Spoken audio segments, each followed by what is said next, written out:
ping pira salat sedina sewengi boten wonten penjelasane teng Quran. Salat iku jenenge apa-apa, namanya salat itu apa? Boten wonten teng Quran. Waktune wayah napa boten wonten teng Quran. Rakaate pira-pira ora ana nang Quran. Kalau saya tahu bahwa sebenarnya dalam Al-Quran tidak ada perintah sholat 5 waktu. Memang sholat ini oleh umat Islam terlalu dibesar-besarkan. Halo semuanya, jumpa lagi dalam channel Warta Kabar Baik. Oke sahabat-sahabat, video ini masih ada hubungannya erat banget ya dengan video yang kemarin yang bertajuk tentang 10 fakta praktek ajaran agama merek Islam ya. Bukan ajaran Islam, bukan ya, tapi ajaran agama merek Islam yang ternyata bukan ajaran Al-Quran. Nah, seperti ini thumbnail videonya. Buat sahabat-sahabat yang belum menyimak video itu, wajib menyimak ya sebelum melanjutkan menyimak video ini ya. Karena kalau Anda belum menyimak video itu, apalagi di pengantarnya ya, nanti bisa gagal paham dalam menyimak video ini.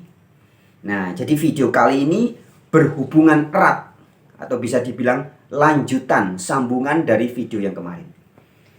Yaitu dimana dalam video yang kemarin itu, di akhir video itu, saya mengajak sahabat-sahabat pemerhati channel Warta Kabar Baik untuk ikut meneliti selain 10 fakta-fakta realitas kenyataan ya, ajaran yang selama ini tersebar di masyarakat yang diklaim sebagai ajaran agama Islam ya, ternyata itu bukan ajaran Al-Quran. Nah, kemudian saya mengajak sahabat-sahabat untuk memberi contoh. Mungkin ada bukti atau fakta yang ke-11, ke-12, ke-13, ke-17 atau ke-100 ya. Silahkan teman-teman memberikan komentar ya, kemarin saya bilang begitu. Nah, jadi terima kasih buat sahabat-sahabat yang sudah memberikan komentar dan menyampaikan contoh-contoh lain ya. Ajaran-ajaran yang selama ini tersebar di masyarakat yang diklaim sebagai ajaran agama Islam ternyata bukan ajaran Al-Quran. Nah, sekali lagi terima kasih. Saya mengapresiasi atas komentar-komentar Anda. Dan dengan segala hormat pada kesempatan ini saya izin melanjutkan ya. Jika kemarin 10 fakta ajaran agama Islam yang ternyata bukan ajaran Al-Quran. Nah, kita lanjutkan hari ini atau pada video kali ini dengan fakta yang ke-11 ya. Jadi Anda juga bisa mengumpulkan fakta-fakta dan saya juga mengumpulkan fakta. Nah, hari ini kita berikan fakta yang ke-11.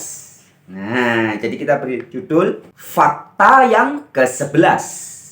Ajaran agama bermerek Islam yang ternyata bukan ajaran Al-Quranul Karim ya. Titik 2, sholat 5 waktu. Nah loh ya, kita akan membahas pada kesempatan ini bahwa ternyata ritual sholat 5 waktu itu bukan ajaran Al-Quranul Karim. Nah loh, sudah siap? Berani? Berani? Oke, kita mulai.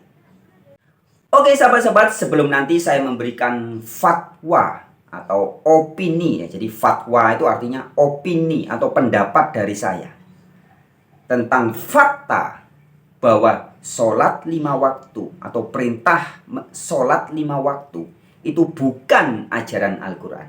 Nah, nanti saya akan berikan pendapat atau fatwa atau opini saya.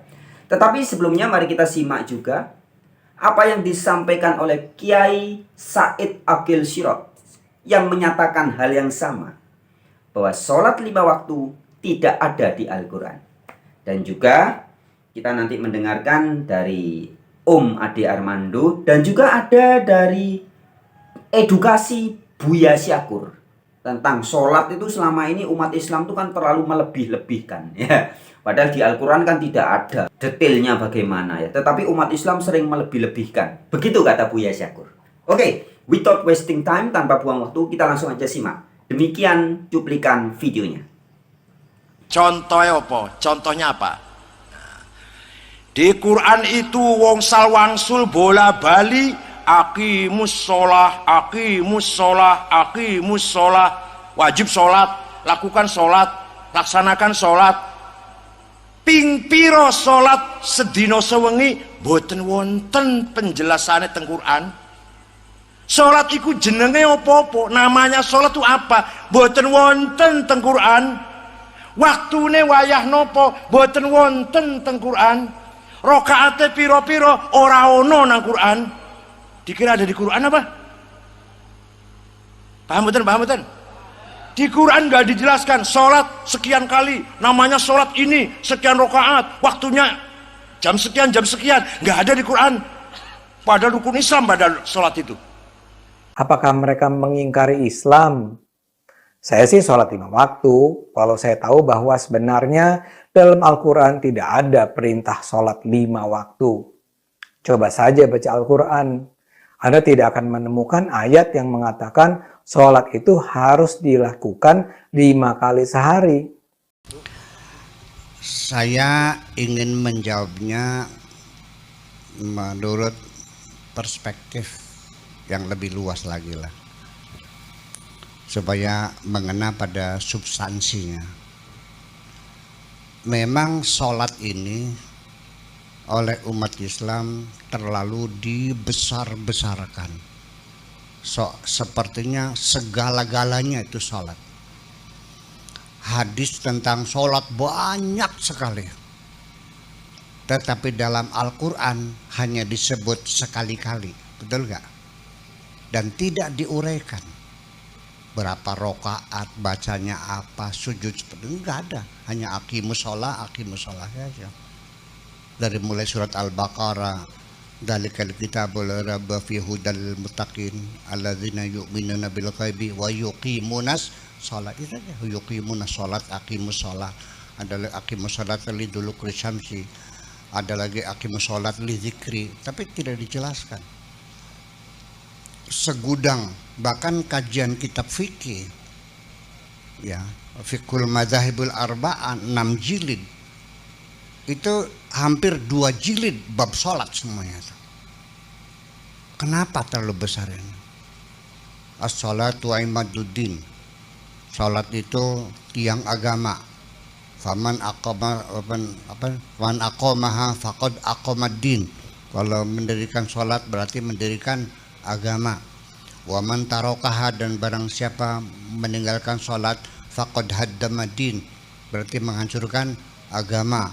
Lalu hadis lagi, inna awwala ma yuhasabu bil mar'u yaumal qiyamah as-sholatu, nanti di hari kiamat yang pertama-tama dihisab amalan kamu adalah sholatmu. Apabila sholatmu nggak benar, maka semua amal kebaikanmu nggak ada yang diterima. Ini betul-betul sepertinya sholat itu menjadi kerangka besar dalam beragama. Betul nggak begitu? Iya. Ternyata di dalam Al-Qur'annya malah yang menjadi tolok ukur bukan sholat.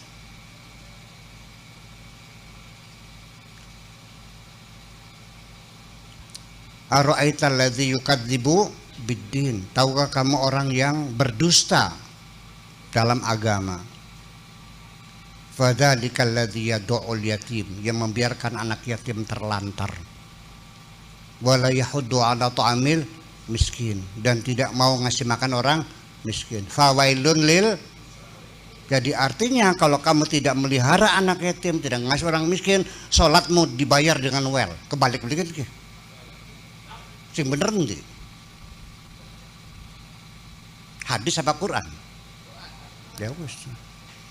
Jadi artinya bahwa streamline dalam beragama menurut Al-Quran, beragama itu lebih mementingkan keadilan sosial dan supremasi hukum daripada agama, daripada ritual-ritual. Ritual ini sebetulnya hanya pelatihan membangun jiwa kita, betul nggak? Dari sholatnya, dari puasanya, zakatnya, hajinya, itu membangun kepedulian sosial. Yuk kita uraikan sebentar. Setiap hari kita berjamaah 5 kali di musola atau di masjid. Setiap blok ada musola, betul nggak? Ketemu 5 hari, terjadi komunikasi yang intensif. Dulu belum ada HP, Pak. Pertemuan fisik langsung. Artinya kondisi yang ada di desa masing-masing, kita tahu siapa yang mati, siapa yang sakit, siapa yang datang, siapa yang pergi. Tahu semua kan? Karena tiap hari ketemu. Salaman tiap hari, sehari 5 kali. Betul nggak? Orang seminggu sekali kita rapat satu desa. Jatuhnya hari Jumat, dikasih pengarahan. Pidato pertama itu menyampaikan laporan pembangunan minggu yang kemarin. Pidato yang kedua menyampaikan usulan-usulan pembangunan yang akan datang. Ternyata masih banyak. Dulu, sekarang udah berubah. Dulu khotbah harus pakai bahasa Arab. Sampai sekarang masih ada. Di masjid sini pakai bahasa Arab, bahasa Indonesia. Bahasa Jawa, ya wis bagus. Masih banyak masjid yang khotbahnya pakai bahasa Arab. Karena ini ibadah mahdah, ya harus pakai bahasa Arab. Seperti sholat juga pakai bahasa Arab, nggak boleh pakai bahasa Indonesia tuh. Ya harus Allahu Akbar, nggak boleh Allah Maha Besar, Gusti Nu Maha Agung, nggak ada. Ya nggak boleh, harus berbahasa Arab. Jadi khotbahnya juga begitu. Nah sekarang kalau imamnya khotibnya pakai bahasa Arab, kenapa makmumnya pada ngantuk? Kurang ngerti. Terus apa? Bayangkan, kita masuk masjid. Andaikan seorang sekda atau pejabat atau dan ramil atau bupati datang terlambat, boleh nggak menyingkir orang di depan untuk bupati ke depan? Ada nggak aturannya di masjid orang kaya di depan, miskin di belakang? Ada nggak aturannya pejabat di depan, rakyat di belakang? Nggak ada. Aturannya siapa sing tekane ulu, dolokan ning tekannya kari, ning gore. Untuk apa? Pembauran. Dan coba kita rasakan dalam diri kita. Hei orang kaya, ketika kau masuk masjid, masih ingatkah engkau ya? Lupa. Percayalah. Hei orang miskin, apakah engkau kecil hati, minder, berdampingan orang kaya? Tidak, dia lupa jadi orang miskin. Itu kesetaraan dibangun setiap saat di dalam agama Islam kita ini. Paham dikit? Zakat 10%, bukan palang, 10% atau 5% atau 2,5%, itu untuk kepedulian sosial. Betul enggak? Puasa untuk membangun cinta kasih kepada mereka yang miskin. Merasakan sendiri betapa sakitnya orang lapar itu. Semuanya kepedulian sosial. Itu yang jadi persoalan. Andaikan Islam itu dibalik sekarang, ibadah sosial kita utamakan daripada ibadah rutia, ibadah seremonial dan ritual, saya kira bangsa ini akan makmur semuanya. Betul enggak? Masa ibadah umroh tiap tahun, tetangganya anak yatim enggak sekolah dibiarkan saja? Ini kan jadi persoalan. Nah, jadi sekali lagi itu persoalan sholat itu jangan dibesar-besarkan. Oke, begitu ya. Tetapi gimana ini fikih? Kita bicara fikih. Ini tadi bahasa-bahasa pemahaman filosofisnya. Ini fikihnya gimana? Wajib qadha enggak? Ada pertanyaan, Pak Kiai, bagaimana hukumnya orang meninggal sholat 10 tahun? Wajib qadha enggak? Ya wajib katanya. Jadi 10 tahun mengqadha sholat gitu. Jadi sholat duhur 2 kali, sholat duhur dan qadha duhur. Nanti asar qadha asar. Sholat maghrib qadha maghrib. sholat isya 10 tahun lagi gitu. Konon pengen ya kali majeng Islaman yang baik istighfar apa yang syahadat man itu bos.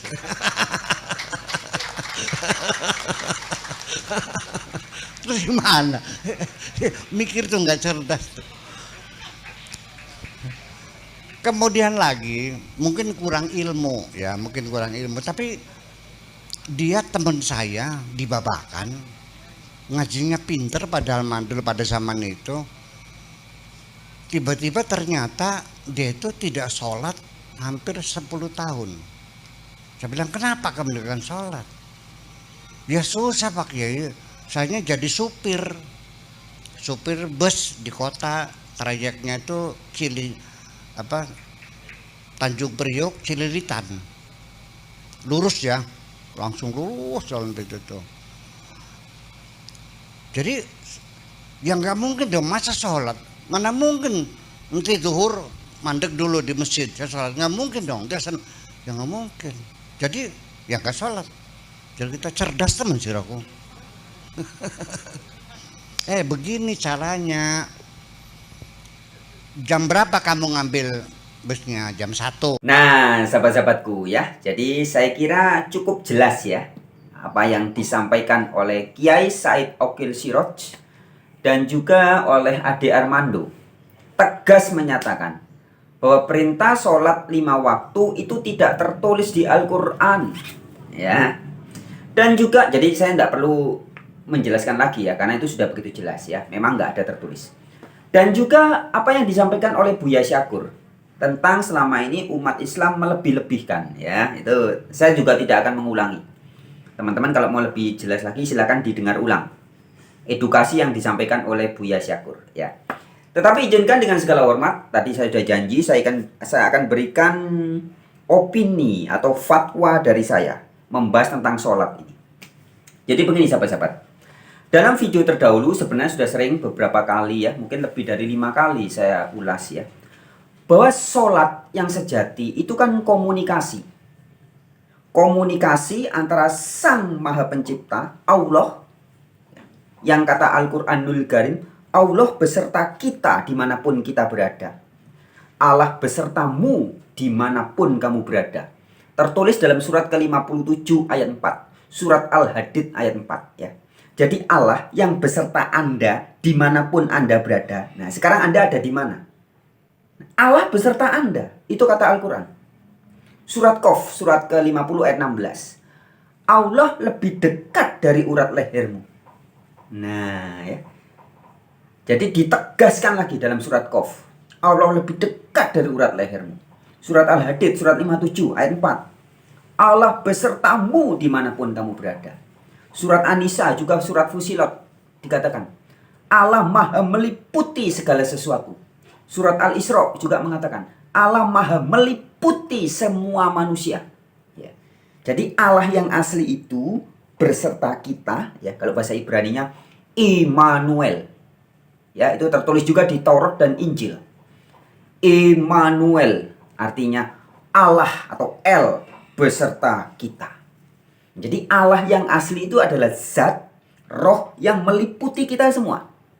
Dalam surat Kisah Para Rasul di Bible pasal 17 ayat 28 tegas tertulis, kita bergerak di dalam Allah. Nah, jadi sekarang Anda lagi bergerak ini, saya lagi bergerak-gerak ini di dalam Allah. Karena Allah itu adalah zat. Allah adalah roh yang maha meliputi segala sesuatu. Yang lebih dekat dari urat leher kita ya. Kisah 17 ayat 28. Kita bergerak di dalam Allah, kita hidup di dalam Allah, kita ada di dalam Allah. Ini loh, Allah ini semuanya ini. Zat roh yang meliputi segala sesuatu.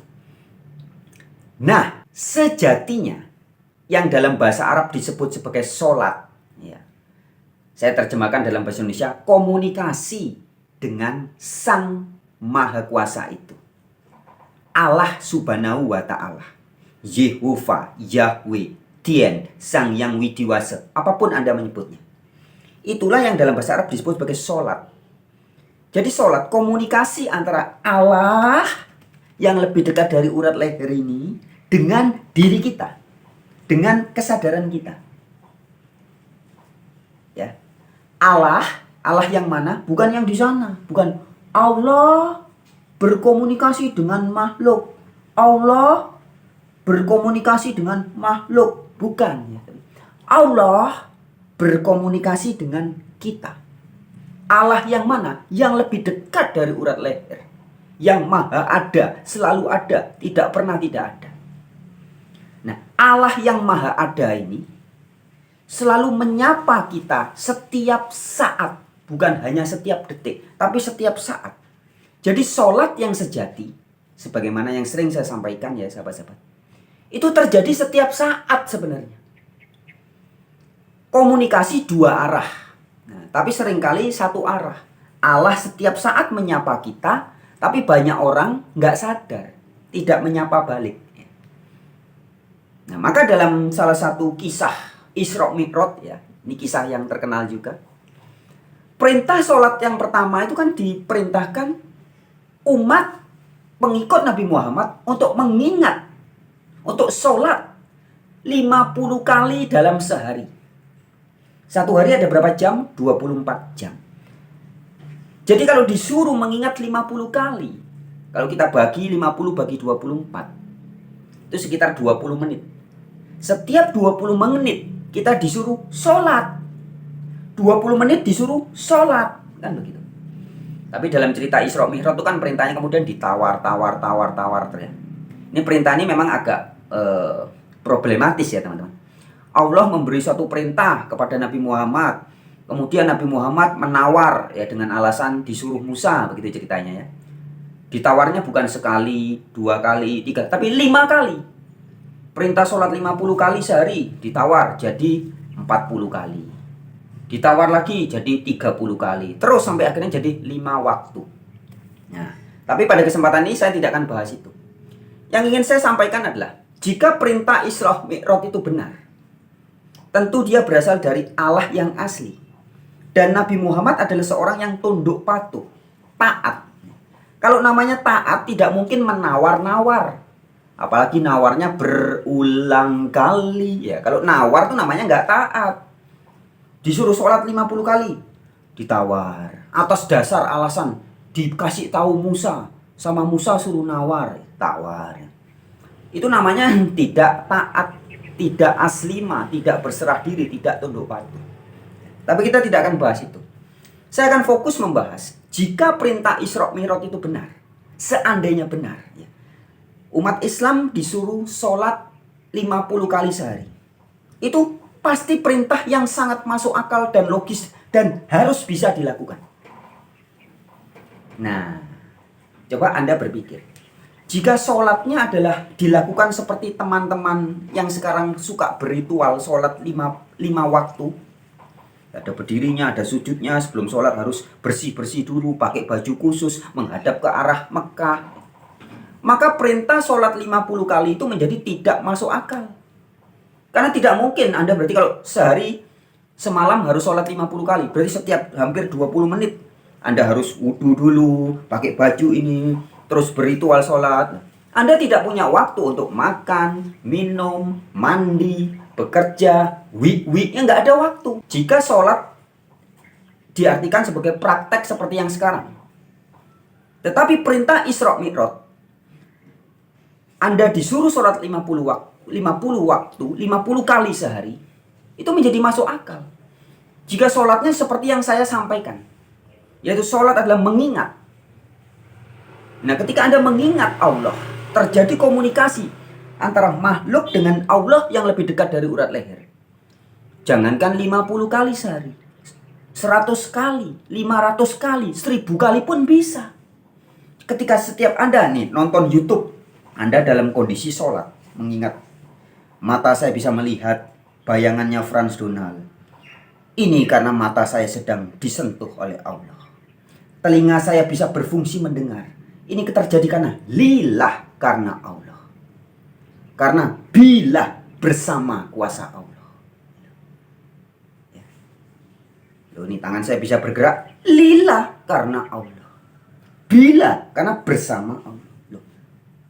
Jadi dalam kondisi apapun, Anda menyadari terjadi sholat, terjadi hubungan komunikasi yang terus-menerus antara makhluk dengan Allah. Tidak pernah putus.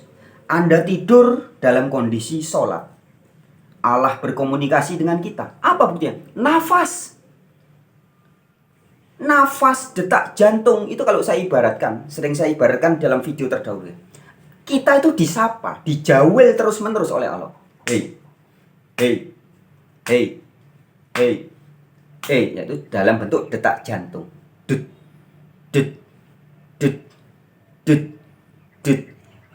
Sadarkah Anda? Setiap saat terjadi sholat, suatu komunikasi langsung antara makhluk dengan Dia yang lebih dekat dari urat leher. Ketika kita merespon atau kita dalam kondisi menyadari komunikasi itu, maka terjadi komunikasi dua arah. Makhluknya sadar, Allahnya terus menyapa. Tapi kalau yang sering terjadi kan selama ini Allah menyapa kita setiap saat. Tapi kita nggak sadar. Kita, lo aja careless. Ya. Ya jadi sahabat-sahabat, sholat yang sejati itu adalah komunikasi antara Dia, Roh yang maha mulia, Subhanahu wa ta'ala, Yahweh Elohim, Sang Yang Widiwasa, dengan kita makhluk. Komunikasi terus. Anda tidur terus bernafas, jantung berdetak. Anda makan, minum, mandi terus terjadi. Jadi jangankan 50 kali. Jika sholat diartikan sebagai suatu kondisi kesadaran kita mengingat Allah, jangankan disuruh 50 kali sehari, 1000 kali pun bisa. Jika Anda menyadari setiap tarikan nafas bersama Allah, mengeluarkan nafas mengingat Allah, makan bersama Allah, ngunyah bersama Allah, menelan mengingat Allah, mendengar, sadar loh telinga kok bisa mendengar, ini karena bersama Allah. Terjadi sholat terus.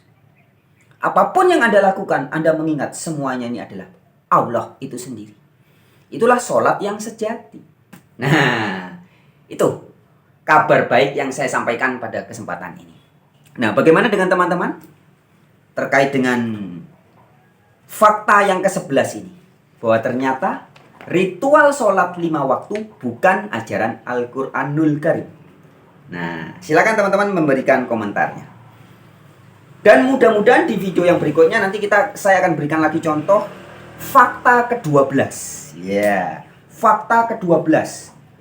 Ajaran agama Islam yang ternyata bukan ajaran Al-Quranul Karim. Ya, kita nanti beri contoh yang ke-12.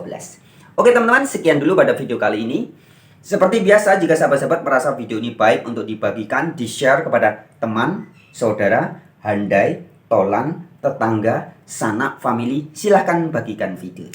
Oke, Rahayu Sakung Dumadi. Semoga segala makhluk berbahagia. Semangat.